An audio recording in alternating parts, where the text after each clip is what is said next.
This is an armor better than any armor plate ever devised by man, and you can use it at all times, without money and without price. You can stand forth as you are, the child of the living God. Jesus recognized this, and he could have saved himself the Calvary experience. Had he wished to use his power, his enemies could not have touched him. He saw there was a great spiritual change taking place in his body, and he saw that if this was brought out among those he knew and loved, without some outward change, a great many would not recognize the spiritual import, but would still cling to the personal. He knew that he had the power to overcome death, and he wished to show those that he loved that they had the same power. So he chose the Calvary way, the way that they could see, and seeing they would believe.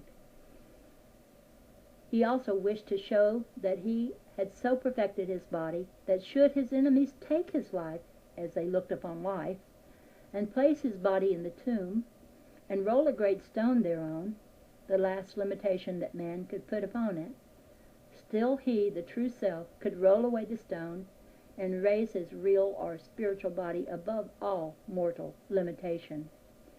Jesus could have taken his body and disappeared, but he chose to show that when the spiritual body is developed, no material accident or condition can destroy it, not even the taking of the life by another. After the crucifixion and ascension, his body was so highly developed spiritually that Jesus was obliged to raise the consciousness of those about him to a plane where they were able to see him, just as we are obliged to raise the consciousness of nearly all of those about us tonight. When the women came to the tomb that morning and found the stone rolled away and his grave clothes lay in by, even they did not know him until he had raised their consciousness to a plane where they could behold him. Then later, when two were on the road to Emmaus, Jesus drew near and conversed with them, yet they knew him not until he broke bread with them. At that time their consciousness was raised to the plane where they could behold him. Just so, when he appeared to others, he even walked and talked with them, yet they did not recognize him because their consciousness was not functioning on the plane where they could see him. The moment their consciousness did rise or function on the plane with his, they saw him. Then some perceived the spiritual import of actuality.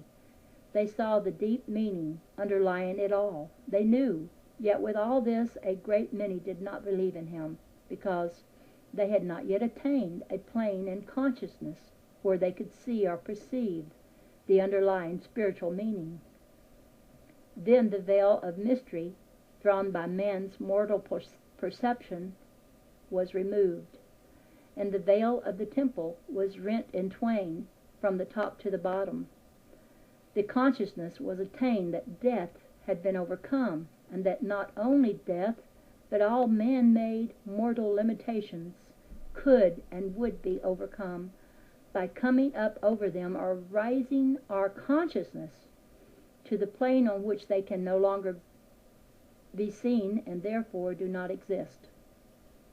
If this consciousness is loved and cherished, it will come forth. This was a revelation that came to Jacob as he lay upon the hard stone of materiality. It was revealed to him that that which he gazed upon is brought forth, and his realization of this released him from his material bondage. It was this which prompted him to put spotted sticks in the cows' drinking water, thus causing them to bring forth spotted offspring. We can so definitely put forth our ideas into the formless that it is formed direct from the unformed, that which appears invisible to mortal consciousness. The drinking water of the cows but typifies the mirror through which the image held in mind is reflected to the soul, the innermost, and then conceived and brought forth. It is the same with the friends assembled here tonight. Only a few of the earnest ones perceive, and they go on, unfold, and do the real work of God. Others make a good beginning, but it soon requires too much exertion to surmount the first wall of materiality. They find it much easier to drift with the tide, and they drop out. We have all lived in this visible mortal plane on this earth. In fact, we have never left the earth. We are now invisible only to those that are in mortal consciousness. To those that are on a higher plane of consciousness, we are always visible. Every seed ideal placed in the soul becomes a conception and is given thought form. Ideals of perfection produce perfection. The reverse is equally true. Just as the sun and the earth produce with equal willingness the mighty tree or the frailest flower, when their respective seeds are planted, so spirit and soul respond to man and that which he desires, or that for which he has asked. Believing, he receives. Those that have passed from the visible through death are manifesting on the same psychic planes as when they left the body, for the mortal mind functions on the psychic plane. This is the cause of the great psychic realm, which lies between the material or visible and the true spiritual, and through which all aspiring to the true spiritual must force their way before the spiritual is perceived. In order to perceive the spiritual, we must forge through the psychic directly to God. Death releases the soul only to the psychic plane, and it manifests on the same spiritual plane it was in when the soul was released from the body. The one so passing has not perceived that there is but one spirit, one mind, one body, and that all came forth from this one and must return to it. The spirit sent forth from this one and given a perfect body is as much a part of the one spirit as our arm is a part of our whole body, and is never separated from it any more than any member of our body is a separate part, but is one with the whole body, and must be fitly joined with it to make up the whole. So must all spirit or expression be fitly joined together to be complete and perfect.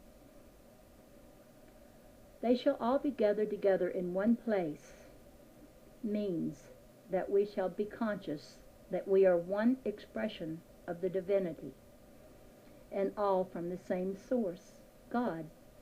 This is the atonement, the at-one-ment, knowing we are all created in the image and likeness of God, exactly like Him, an image through which He may and can express the ideal He has conceived for us. To be willing that God shall express perfectly through us the highest ideal He has conceived is the meaning of, "Not my will but thine, O God, be done." None can rise above mortal thoughts without doing the will of God, whether he does it consciously or unconsciously. Here the talk dropped for a moment, and one of our party asked about the relativity of matter. She went on to say the real world is substance, the relativity of substance.